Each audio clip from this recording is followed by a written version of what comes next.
পরিপূর্ণ কিচেনে আজ সহজ উপায়ে মালপোয়া তৈরি করব, তো পুরো ভিডিওটা আমাদের সঙ্গে থেকে দেখবেন। উনুনটা ধরিয়ে নেব।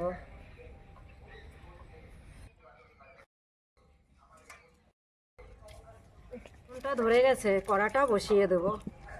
মালপোয়া পিঠের জন্য সুজি লাগবে, তো সুজিটা ভেজে নেব।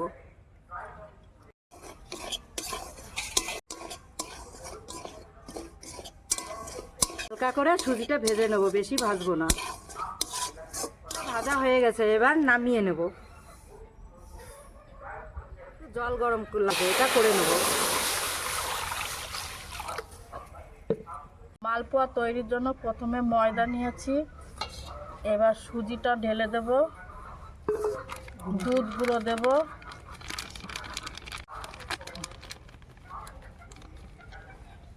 একটু পরিমাণ মতো লবণ দিয়ে দেব, দিয়ে এটা একভাবে মিশিয়ে নেব। দেব, এবার চিনি দিয়ে মিশিয়ে নেব।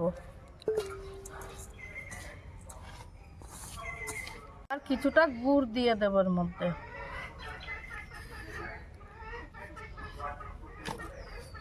দিয়ে এটা মিশিয়ে নেব। এবার গরম জলটা দিয়ে দেব পরিমাণ মতো।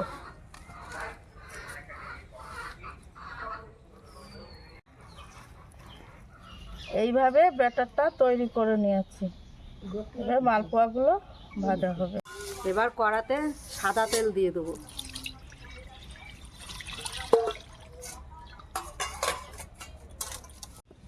তেলটা গরম হয়ে গেছে, এবার তেলের উপরে পিঠেগুলো দিয়ে দেবো।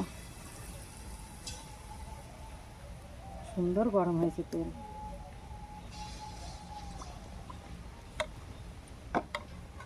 আস্তে আস্তে উল্টিয়ে দেবো। এই দেখুন বন্ধুরা, কি সুন্দর ফুলে উঠেছে দেখুন। এইভাবে ভেজে নেব। পিঠেগুলো হয়ে গেছে, এবার তুলে নেব। দেখুন কি সুন্দর ফুলেছে।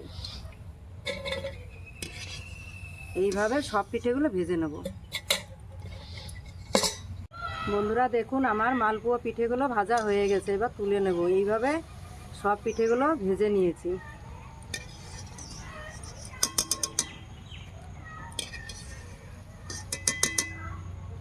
বন্ধুরা খুব ভালো হয়েছে, আপনারা এভাবে বানিয়ে খাবে। পিঠেগুলো খুব সুন্দর হয়েছে।